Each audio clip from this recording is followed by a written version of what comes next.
اور تعلق حضور علیہ الصلوۃ والسلام سے ایسا تھا، رشتہ ایسا تھا۔ علامہ ہندی نے بیان کیا، حضرت انس ابن مالک فرماتے ہیں کہ حضور علیہ الصلوۃ والسلام آرام فرما رہے تھے، لیٹے ہوئے تھے کہ امام مجتبی علیہ السلام آئے، گھٹنوں کے بل چلتے ہوئے، بالکل بچپنا ہے۔ حتی قعد علی صدرہ ثم بال علیہ، حضور کے سینے مبارک کے اوپر چڑھ گئے۔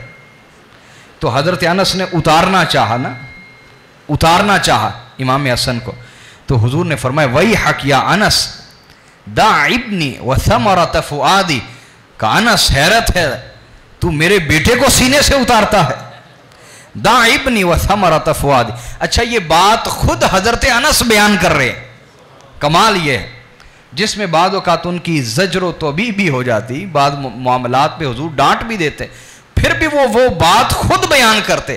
یہی تو عشق تھا ان کا، چونکہ اس بات میں اہل بیت سے حضور کا رشتہ بیان ہوتا تھا، اس لیے وہ اپنی پرواہ نہ کرتے کہ حضور نے ہمیں ڈانٹ دیا، وہ بات ہم کیوں سنائیں، نہ وہ اپنی پرواہ نہ کرتے، وہ جو اہل بیت سے حضور کا رشتہ ہوتا وہ سنانے کے لیے، سمجھانے کے لیے اپنی بات بھی بیان کر دیتے۔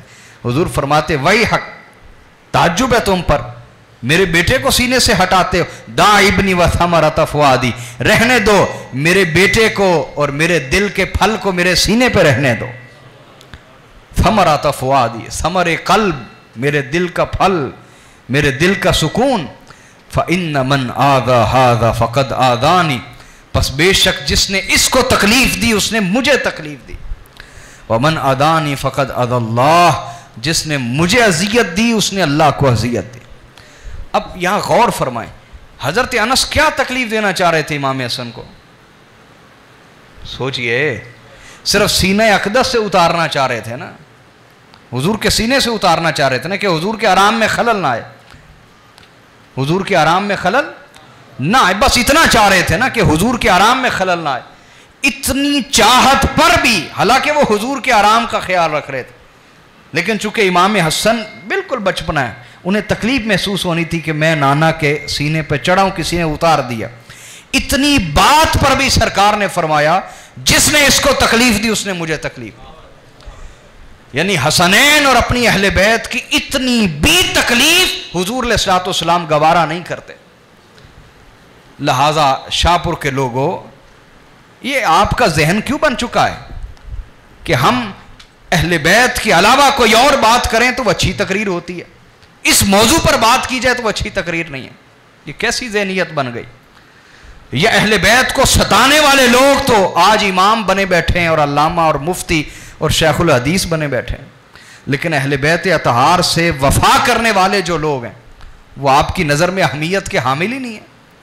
یاد رکھ لیں، یہ معیار اللہ اور اس کے رسول کا دیا ہوا نہیں ہے، یہ معیار اسلام کے دشمن، فسادی، منافق علماء کا دیا ہوا ہے، جو ہمارے ذہنوں میں پختہ ہوتا جا رہا ہے۔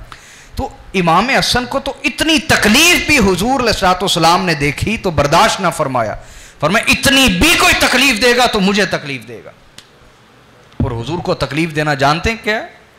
اللہ پاک نے فرمایا، قرآن ہے، اعوذ باللہ من الشیطان الرجیم، ان الذین یؤذون اللہ ورسولہ لعنہم اللہ فی الدنیا والآخرہ، کہ جو اللہ اور اس کے رسول کو تکلیف دیتے ہیں، اللہ نے فرمایا اللہ نے دنیا میں بھی ان پہ لعنت کی ہے، آخرت میں بھی لعنت کی ہے۔